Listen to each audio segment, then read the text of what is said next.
situação daquela mulher não era diferente, irmão. Porque a situação dela era uma situação difícil. Porque era uma situação em qual ela estava perdendo seus filhos. Já tinha perdido o seu esposo. Agora perdendo os 2 filhos. Qual ela amava muito, seus filhos. Mas Eliseu lhe perguntou: o que tem aí de fazer? Eliseu pergunta para ela: o que eu tenho de fazer por você? De repente Deus está fazendo essa pergunta para você nessa noite, meu irmão. Para você, minha irmã. De repente você está passando pela situação e Deus está falando com você nessa noite. É a mesma coisa que Eliseu fala para aquela mulher. Deus está falando para você: filho, o que eu tenho que fazer por você? O que você quer? Você já falou comigo? Você já expôs para mim o que você precisa? Você simplesmente está passando por essa situação, mas você não se abriu comigo. Eu estou esperando você abrir a tua boca e falar para mim: Senhor, eu preciso disso, eu preciso daquilo. Porque mesmo a pergunta que Eliseu fala para aquela mulher é uma pergunta que Deus faz para mim e para você nessa noite. Porque cada um saiu de casa com o propósito de buscar algo da parte de Deus aqui nessa noite. Eu saí da minha casa falando com o Senhor. Hoje é o encerramento da campanha. Falei: Senhor, nós estivemos às 7 sexta-feira na tua presença, buscando a tua face. Cada um fez o seu propósito da sua maneira. Cada um fez o seu propósito conforme a sua fé.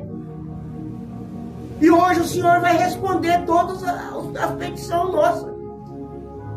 Então quando Eliseu pergunta para ela o que é de fazer, e ele diz: diz-me. Dizer para ele o que é de fazer. Deus diz para mim e para você: diga para mim o que eu tenho que fazer por você. Porque muitas das vezes a pessoa fala: mas Deus conhece o meu pensamento, sabe o que eu preciso, não precisa eu pedir. Deus quer ouvir você falar com Ele. Deus quer ouvir a tua voz. É importante a minha voz, a tua voz perante ao Senhor. Claro que Deus conhece o pensamento de cada um de vocês, o meu pensamento. Mas Ele quer ver nós abrir a boca. Porque Ele quer que nós se humilhamos perante ao Senhor para poder pedir algo para Ele. Então é motivo de nós pedir algo para Deus. Temos que pedir. E pedir coisas grandes, porque Ele tem condições para nos dar muitas coisas para nós.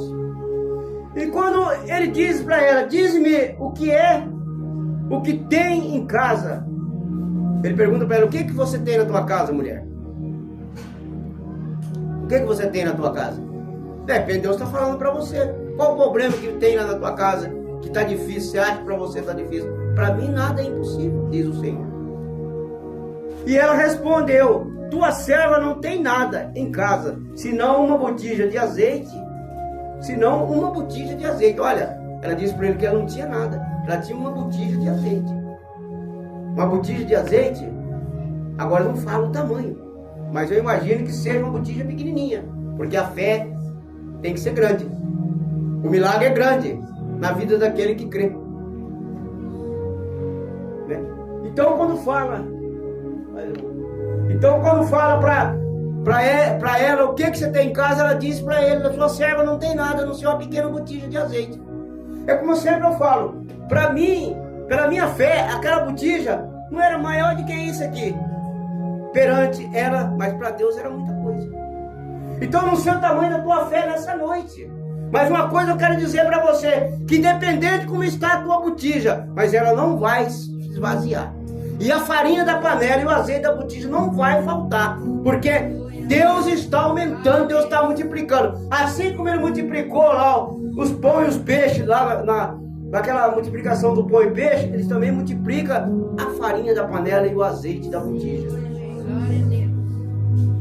E quando ela fala para ele que ela não tem nada em casa, a não ser a botija de azeite, o Senhor diz para ela: então, disse Ele, vai, pede vasilha a todos os teus vizinhos, vasilha, não poucas. Deus manda ela ir na vizinhança pedir vasilha emprestada. Não era pouco, não era muito. Agora imagina a quantidade de pessoas que tinha naquele lugar. Aquela mulher com os filhos dela pedindo vasilha emprestada para o pessoal, para a vizinhança. E ela tinha que ser uma pessoa, irmão, de boa comunhão com a sociedade ali onde ela morava. Porque como que a pessoa vai pedir algo para uma pessoa se você não tem uma boa comunhão com a pessoa? Como é que a pessoa vai te socorrer? Ué, mas ali aquela mulher, ela era uma mulher de comunhão com o povo.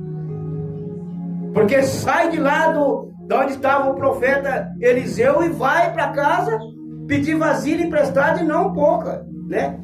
Bastante vasilha. E a ordem dele foi essa. Então, disse, ele vai em pré, tome vasilha emprestada aos seus vizinhos, não pouca. Então entra e fecha a porta sobre ti e sobre teus filhos e deita o teu